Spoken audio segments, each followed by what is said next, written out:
आज हमारे शो में हमेशा की तरह डिफेंस एक्सपर्ट मेजर गौरव आर्या और कोमोडोर एएस बहल जुड़ गए हैं। बहुत बहुत स्वागत है सर आपका। तो शुरू करते हैं आज की बड़ी खबर के साथ। ऑपरेशन सिंदूर से जुड़ी हुई बड़ी खबर यह है कि पाकिस्तान में आतंकियों ने ऑपरेशन सिंदूर के बाद बड़ी मीटिंग बुलाई है। बहावलपुर में जैश के 200 से ज्यादा आतंकी एक जगह पर इकट्ठा हुए और इन्होंने मीटिंग की। मैदान में, खुले मैदान में, टेंट में मीटिंग की गई। भारत के खिलाफ साजिश का प्लान तैयार किया गया। लश्कर के भी कई आतंकी इसमें शामिल हुए। आईएसआई से जुड़े कई अधिकारी भी इसमें शामिल हुए।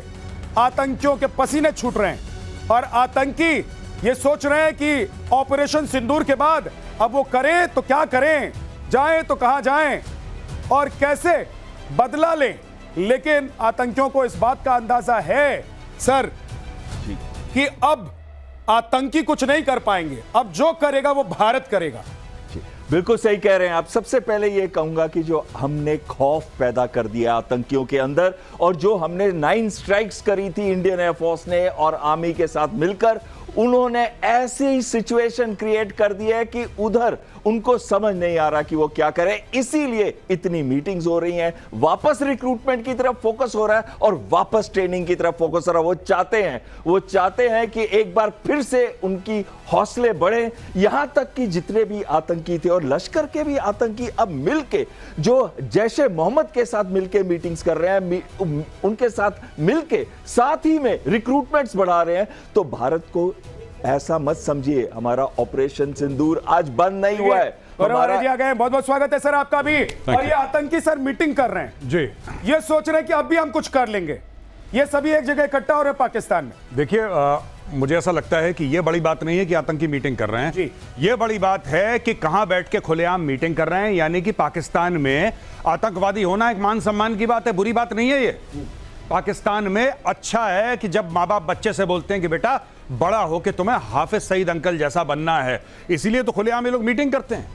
शान और शौक। देखिए, एक आतंकी मरता है, पीछे 3 स्टार जनरल खड़ा है, उसका पाकिस्तानी आर्मी का कोर कमांडर खड़ा है। भाई, कोर कमांडर खुदा होता है पाकिस्तान में, ये खुदा की हैसियत रखता है कोर कमांडर। कोर कमांडर खड़ा है वहां पे, 2 मेजर जनरल खड़े हैं वहां पे, कितने ब्रिगेडियर खड़े हैं, वो उसके नमाज जनाजा में वहां पे खड़े हैं। और आप ये देख लीजिए कि इससे बड़ा प्रूफ कोई चाहिए कि वो आतंकी फौज है। लेकिन एक बात यह है कि इन आतंकियों को यह समझ में आ गया है कि भाई अभी तक जो हम कर रहे थे उससे काम नहीं चल रहा है। बिल्कुल, और भारत छोड़ेगा नहीं। हमारा ऑप सिंदूर जो है वो कंटिन्यू है और अगर कोई भी ऐसी हरकत इन्होंने की तो उसका जवाब इतना सीरियसली दिया जाएगा कि हम डिफरेंशिएट नहीं करेंगे कि वो आतंकी है, कि वो मिलिट्री का लीडर है या मिलिट्री की इक्विपमेंट है। हम यहां पे अंदर से घुस के मारेंगे, बताएंगे और विश्व को भी जागृत करेंगे। ठीक है, आप इधर आ जाइए सर जी। मैं आधा जाता हूं इधर और पाकिस्तान को अब तीनों मिलकर हम यहां से जवाब देने वाले हैं। एक बड़ी खबर और बता देता हूं अपने दर्शकों को, ऑपरेशन सिंदूर से जुड़ी हुई बड़ी खबर है। पाकिस्तान के पीएम शहबाज शरीफ ने कबूल कर लिया है, उसका कबूलनामा सामने आ गया है कि भारत ने ब्रह्मोस से हमला किया था और धुआं धुआं कर दिया था। यह धुआं धुआं अब उनको समझ में आ रहा है। हालांकि तस्वीरें, दस्तावेज तो पाकिस्तान पहले ही भेज चुका है। सर एक बार सुन लेते हैं कि शहबाज शरीफ ने कैसे कबूल किया। आप सोचिए कि शहबाज शरीफ जब ये कबूल कर रहे होंगे तो उनके दिल पर और उनके दिमाग में क्या चल रहा होगा और क्या बीत रही होगी। वो कह रहे हैं कि 9 से 10 मई की रात अटैक का जवाब देने का फैसला किया था। पाकिस्तान एयरफोर्स और पाकिस्तान आर्मी तैयार थी और फज्र की नमाज के बाद सुबह 4:30 बजे एक्शन की तैयारी भी थी। हमसे पहले ही भारत ने ब्रह्मोस मिसाइल से हमला कर दिया। अब ब्रह्मोस से रावलपिंडी एयरपोर्ट समेत कई इलाकों पर हमला किया गया। सर ये इनका दर्द धीरे धीरे निकल रहा है और ये समझ में आ रहा है कि भारत कह रहा था कि मारूंगा, लेकिन तब भी ये लोग समझ नहीं पाए, तब भी ये लोग नहीं भाप पाए कि भारत कब मारने वाला है। देखिए, मुझे तो ये समझ में नहीं आ रहा कि इन्होंने 4 दिन पहले तो इतना बड़ा जश्न मनाया था, वहां पे पार्टी करी थी कि हम जीत गए और ये खुद कह रहे थे कि भारत नहीं मार पाया। भारत ने करने की कोशिश करी, हमारे एयर डिफेंस ने भारत के इतने रफेल उड़ा दिए, इतनी बैलिस्टिक मिसाइल उड़ा दी, इतने ड्रोन उड़ा दिए, इतनी क्रूज मिसाइल उड़ा दी। ये सारी की सारी स्टोरी करने के बाद ही तो इन्होंने जनरल से उसको फील्ड मार्शल बनाया था, आसिम मुनीर को। अब ये आसिम मुनीर के बैठे बैठे ये बोल रहे हैं कि साहब मार्शल की फील्ड मार्शल वही आप कुछ कह लीजिए, फील्ड ही है वो। लेकिन अब ये कह रहा है कि साहब हमने बोला कि फजर की नमाज के बाद हम लोग एक काम करेंगे, पहले नमाज पढ़ लेंगे, उसके बाद हम लोग अटैक करेंगे भारत को। लेकिन भारत ने उसके पहले अटैक कर दिया। अरे अगर भारत ने बोल भी दिया ऐसा या कर भी दिया भारत ने ऐसा, मानिए कि आप कह रहे हैं चलिए भारत ने अटैक कर दिया, ये पब्लिकली खुद की बेइज्जती करने वाली बात है भाई। ये कोई बोलने वाली चीज होती है? हमने बोला था हम अटैक करें, लेकिन पहले भारत ने 4 थप्पड़ मारे और भारत निकल लिया वहां से। ये कोई पब्लिकली एडमिट करने वाली बात नहीं होती है। खुलेआम अपने आर्मी चीफ के सामने ये सब बोल रहा है। सर ये कहीं उन लोगों को भी तो जवाब नहीं दे रहे जो इधर से कह रहे हैं कि कहां मारा। बिल्कुल, एक बहुत ही अच्छी चीज इन्होंने बोली जो कि बिल्कुल गलत है। इन्होंने कहा कि हम नमाज पढ़ रहे थे जब उससे पहले इन्होंने हमला कर दिया। लेकिन एक बार पहले इनकी स्टेटमेंट आई थी कि मैं स्विमिंग कर रहा था, अगर आपको याद रहे। तो ये क्या कर रहे थे, ये इनको ये खुद याद नहीं है कि वो स्विमिंग कर रहे थे कि वो नमाज पढ़ रहे थे। और दूसरी चीज, इन्होंने बदला लेने की कोशिश की थी 8 और 9 की रात को, और इन्होंने ही एस्केलेट किया था मिलिट्री और सिविल टारगेट्स के ऊपर। हमने तो उसका जवाब दिया था, हमने उस स्केल पे भी जाके डोमिनेट किया था, और तब हमने ब्रह्मोस मिसाइल छोड़ी थी इनके ऊपर। तो ये कैसे झूठ बोल रहे हैं?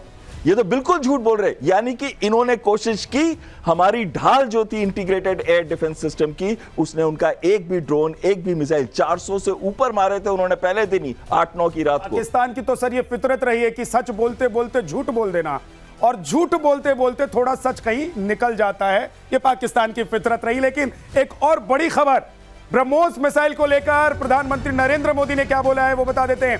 ब्रह्मोस ने दुश्मन के घर में घुसकर तबाही मचाई। ब्रह्मोस मिसाइल ने दुश्मनों को सीने में कैसे जख्म दिए और सोने तक नहीं दिया, ये आज प्रधानमंत्री नरेंद्र मोदी बता रहे थे। और पाकिस्तान का दिल फिर से धड़क रहा था। धड़क क्यों रहा एक बार फिर से पाकिस्तान का दिल, क्यों कमजोर पड़ने लगा है दिल, वो भी आपको बताएंगे। लेकिन जरा सुन लीजिए प्रधानमंत्री नरेंद्र मोदी ने आज क्या कहा है। लेकिन इंडिया की ताकत भी देखी है। हमारे भारतीय हथियारों ने,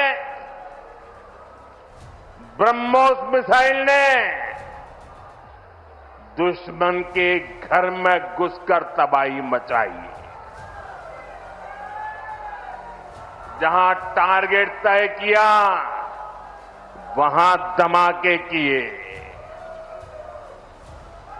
ये ताकत हमें आत्मनिर्भर भारत के संकल्प से मिली है।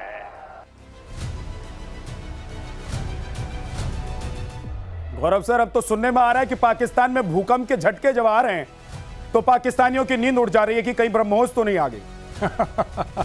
नहीं, बिल्कुल। इन्होंने एक्चुअली क्या है कि इनका 82% जो मिलिट्री इक्विपमेंट है वो चाइनीज है जी, और इनको बड़ा भरोसा है चाइना के ऊपर, जाहिर सी बात है। तो इनको चाइनीज इक्विपमेंट पे भी भरोसा हो गया। अब चाइना का जो एयर डिफेंस इक्विपमेंट था वो भांप नहीं पाया, और उन्होंने मन से लगाया भी था, ऐसी बात नहीं है। इन्होंने पूरा खरीद वरीद के, लोन लेके, कर्ज लेके, भीख भीख मांग के इन्होंने चाइना के रेडार वेडार लगाए थे। अब रेडार को तो पता नहीं लगा ब्रह्मोस कहां से आई, and BrahMos is 2.5-3 times the speed of sound. BrahMos घुस गया जहां पे उसको जाना था। ये आप पाकिस्तानियों को देखिए, सबसे हंसी वाली बात पता है क्या शहबाज शरीफ के स्टेटमेंट पे? ये नहीं कि वो मान रहा है, बार बार मैं कह रहा हूं कि ये जश्न मनाने के बाद वाली स्पीच है। वो कह रहा है कि भारत ने हमें मारा, वो कह रहा है कि हम अटैक करना चाहते थे उसके पहले भारत ने मारा। अब कोई पाकिस्तानी ये पूछे कि भाई जब तुम कबूल कर रहे हो दुनिया भर के सामने कि भारत ने मारा, तो तुमने इस आदमी को प्रमोशन क्यों दिया? तुमने जश्न क्यों मनाया? हर जगह पोस्टर क्यों लगाए? मुझे तो अभी तक ये समझ में नहीं आ रहा। और ये जो कह रहे हैं कि हमने भारत के दांत खट्टे कर दिए, अपनी बेइज्जती तो खुद कर ही रहे हैं शहबाज शरीफ साहब, अपनी खुद को बेइज्जत तो कर ही रहे हैं ये सब बोल के। लेकिन भारत का एक वीडियो, एक फोटो, एक प्रूफ इन्होंने अभी तक नहीं दिया है कि साहब ये देखिए भारत में हमने ये तबाही मचाई। बस अपने लोगों को क्या झूठ बोला है कि दिल्ली के ऊपर हमारे 60-70 जहाज थे। और शाहिद अफरीदी तो उधर जश्न मना रहे थे लोगों के साथ, उनको लग रहा था कि वो अगले इमरान खान हो जाएंगे। जी, मैं बता रहा हूं, ये शाहिद अफरीदी को जैसे कि घर में माएँ हमारी वो नहीं करती कि जब सर्दियां खत्म हो जाती हैं तो नेप्थलीन लगा के और रजाई को फोल्ड करके डाल देते हैं अंदर, देखा होगा ना कि फफूंद ना लगे रजाई में, बदबू ना आए। शाहिद अफरीदी को ये लोग फोल्ड करके अलमारी में डाल देते हैं, और जैसे ही लगता है कि थोड़ी सी ठंड हुई फिर उसको झाड़ वाड़ के धूप दी और सबके सामने। शाहिद अफरीदी का यही काम है। ये पाकिस्तानी आर्मी का एक, जिसको कहते हैं कि इंफॉर्मेशन वॉरफेयर, तो क्या ही करेंगे वो लोग, एक छोटा सा एसेट है उनका, और हर जगह इसको सामने। अब देखिए शाहिद अफरीदी गाड़ी में जाता है और झंडा वेव कर रहा है, हम जीत गए, हम जीत गए, हम जीत गए, हम जीत गए। ये शाहिद अफरीदी कह रहा है जीत गए। लेकिन कोई पाकिस्तानी कौम से ये तो बोले कि भाई जीत गए, उसका कोई सबूत होगा, कुछ तो होगा, कुछ तो आप लोगों ने करा होगा, कोई एक फोटो होगी भारत से, कुछ आपके सैटेलाइट, चाइनीज की सैटेलाइट, आपके इतने अच्छे दोस्त हैं, चाइना की सैटेलाइट ने कुछ तो आपको दिया होगा कि साहब ये ठीक है, आप गए थे, आपने पंजाब में बम मारा, पंजाब में एयरबेसिस तबाह कर दिया आपने, तो उसकी ये फोटोग्राफ है। चाइना के पास सैटेलाइट नहीं है, एक इनके पास है नहीं। ये पता नहीं कौन सी स्टोरी सुना रहे हैं जी।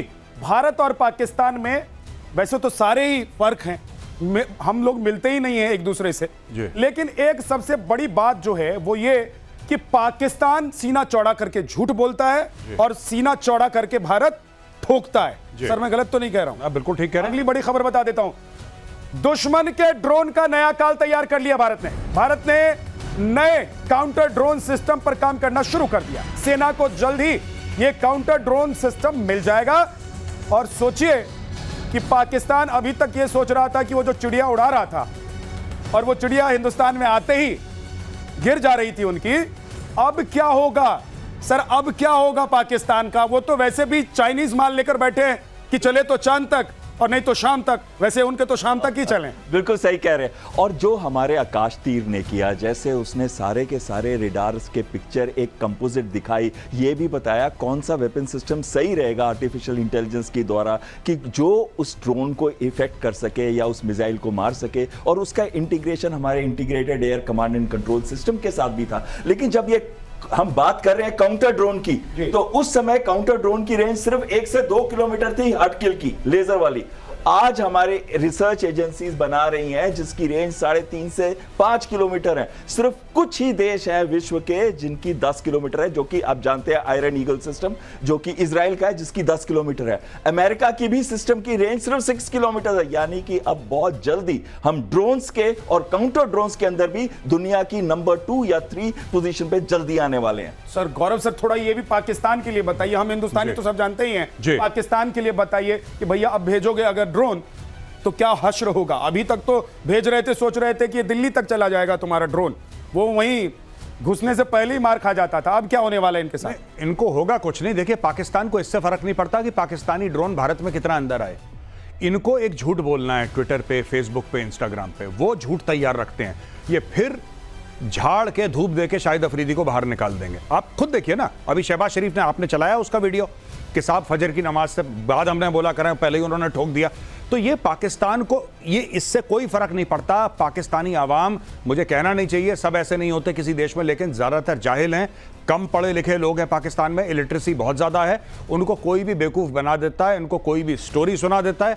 अभी ये देखिए, अभी रिसेंटली वो वहां के बहुत बड़े एक मशहूर पाकिस्तान के डिफेंस एनालिस्ट हैं, लाल टोपी बोलते हैं उनको साहब, जैद आमिद। तो लाल टोपी जी क्या बोल रहे हैं कि वहां पे कह रहे हैं कि पता नहीं फरिश्ते आए थे घोड़ों पे, वो लड़ रहे थे, रूहानी ताकतें लड़ रही थी, रूहानी ताकतें लड़ रही थी, और हमारी तोपों की वो पता नहीं सलामी दे रही थी तोप उनको, कि वो तोपों को सलामत रख रहे थे, पता नहीं। और ये पाकिस्तानी लोगों को ऐसी कहानियां बहुत अच्छी लगती हैं, वो बिलीव करते हैं। तो आप कुछ भी बना लें दुनिया में,